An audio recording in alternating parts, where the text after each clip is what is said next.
to your second game. Oh, shh. This is it. This is it. Let's calm down. The game you will be playing is I can't just toss a quarter key out the window.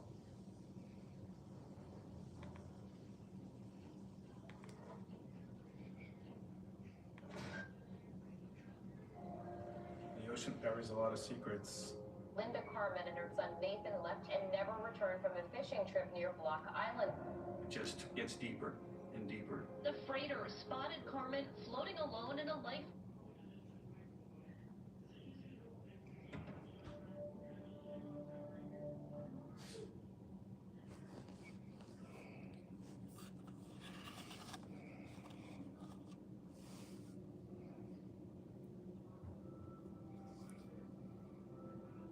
My dad always said, without family, you have nothing. We had a great family back then. We all came together. We all got along. We were all happy with each other. And then It was on. life just changed for everyone, forever. Nathan Carmen's mother is missing and is presumed dead. Yeah, I just kind of thought I'd Nathan is at the center of the set up this live so people can share some interesting stories about miracles that they've experienced. What had happened was just a severe accident. I have. This isn't the first time tragedy has hit the Carmen family. Nathan's grandfather was found dead in his home with a gunshot wound to the head. The wounds were so severe that you could almost barely make out what could have caused it. I said, whoever killed him is probably sitting in this room right now. I have a problem. You were the last one to see your grandfather. Right off the bat, there should not have been an interrogation. People on the autism spectrum are frequently misinterpreted. And now it's different. Hi guys. Covered with bad. Do you guys have any stories of miracles? I have a story myself. A few stories actually. Person's grave. Because I've had According to the government, he planned those. like a chance when I was trying to get a job, and I was struggling to get a job because I was living in Kansas City trying to move back to Illinois because I wanted to be close to my kids. And one thing I remember about this time was that I learned that you don't just pray for a miracle. You have to be in alignment with God, because the way I look at it is like, for example, you have to purify yourself, and you have to basically keep yourself in a good place with the Lord. Like you have to pray constantly. You have to watch what you do, how you speak. You have to be kind to people. You basically have to, like, your body is a vessel for God's miracles. And somebody made an interesting observation is that, like, for example, let's say that like somebody is cooking you a great meal, and then they ask you, can you pass me a plate so I can serve you this meal? And then you pass them a really dirty plate, and they're like, no, I just prepared this beautiful tasty meal for you, and then you want to put it on a dirty plate. So basically, before you get your miracle, you have to prepare yourself for that miracle. You have to walk with the Lord, like basically 24/7. I remember what I was doing was, I would get up every morning and I'll read the Bible and I would pray. I would drive to work while listening to some Christian music, to work and back from work. And actually made it a point to pray, like random times. I didn't have like a set time, but I put myself in a frame of mind where I was always talking to God. Like when I was on my desk, and I would just thank the Lord for what He's done, and then I would pray for the miracle that I'm asking for. Because, and one thing I always said that I would pray for what I asked for, but then, and the one thing that I people seem to forget is that you gotta say according to your will. Because you may be praying for something that is not right for you. So this is the part where you surrender to God and let God decide what is right for you. Because you're praying because I want this, God, I want this. I think this would be best for me and my family. It would be the best thing for me.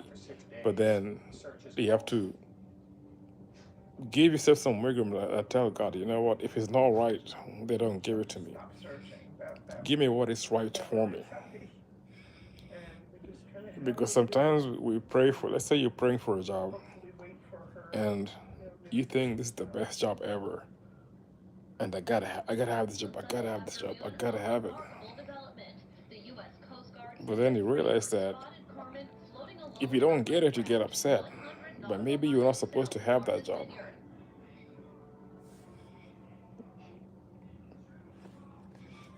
Maybe you're not supposed to have that job because it wasn't going to be right for you, you know? Nathan, this is United States Coast Guard Boston. Because there's been Yes, sir. I many times where understand what happened. I prayed for a job and then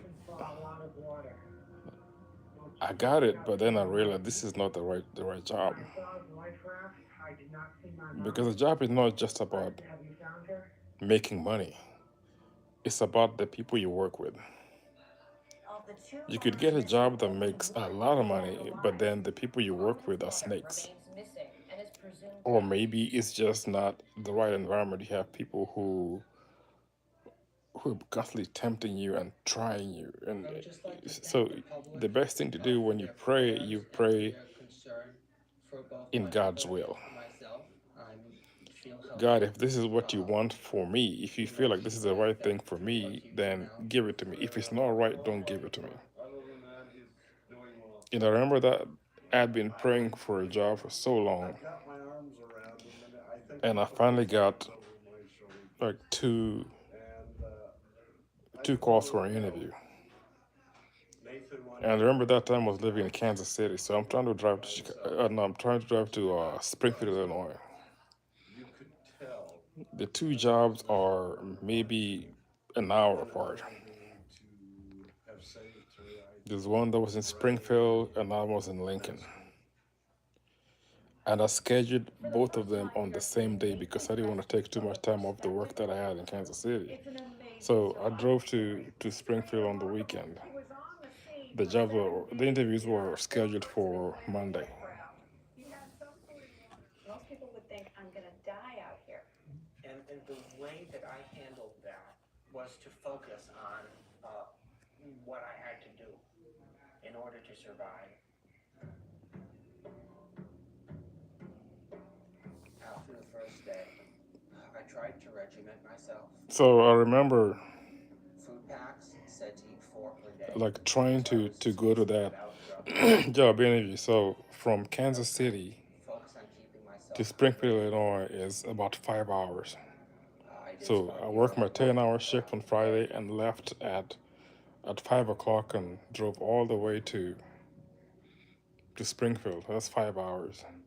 I was there over the weekend to see my kids. As a writer, Nathan's story really intrigued. And then on Monday, I had to drive to the first interview, which was about For a lot of us, maybe 20 minutes from where I lived. our backyard. I drove there, and I was there for an interview for 2 whole hours. Lost his mom at sea. It was this I got there, talked to them, and they're like, everything was fine. And then I had to drive another hour to go to the next job interview. And then the other job interview was grueling because I had This doesn't seem right. like 6 different people interviewing me, from the manager to other engineers to like I just went from office to office being interviewed for 6 whole hours. And then after I was done, I had to drive another 5 hours back to Kansas City. That was grueling. But I was like, I gotta do this. I don't care how long it takes. I've been praying for this, God, and you gave me an opportunity to take this interview. So I'm just gonna make time to do it. I get up there, do the interviews, basically the whole day. I'm driving back to Kansas City, and I get so tired that I had to pull over in a gas station and take a nap for about 30 minutes in my car because I knew I was gonna crash everything. So anyway, I finally make it back to Kansas City. The next day I go to work on Tuesday, and I'm waiting for a call back, and I didn't get any call back. And then Very difficult situation. on Wednesday, I get a call from the first job that I had interviewed for, We went through. and they make me an offer. Most of that is And I'm thinking, yeah, it's not really, the offer is basically the same as what I had in Kansas City. It was no difference, the same amount. But at the same time, I'm thinking, at least I'll be closer to my kids, and then I'll be like, the drive is probably 15 minutes or 20 minutes from where I live. It's not too bad. But then I told them, can I get back to you? Because I wanted to figure out what the other guys are going to say. And I'm waiting because I don't want to wait too long until I lose this.